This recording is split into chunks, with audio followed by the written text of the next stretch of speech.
कर्पूरगौरं करुणावतारं संसारसारं भुजगेन्द्रहारं सदा वसन्तं हृदयारविन्दे भवं भवानी सहितं नमामि भवं भवानी सहितं नमामि।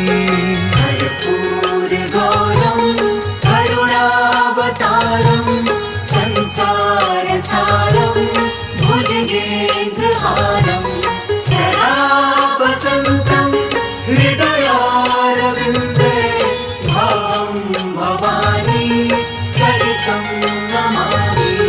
कर्पूरगौरं करुणावतारं संसारसारं भुजगेन्द्रहारं सदा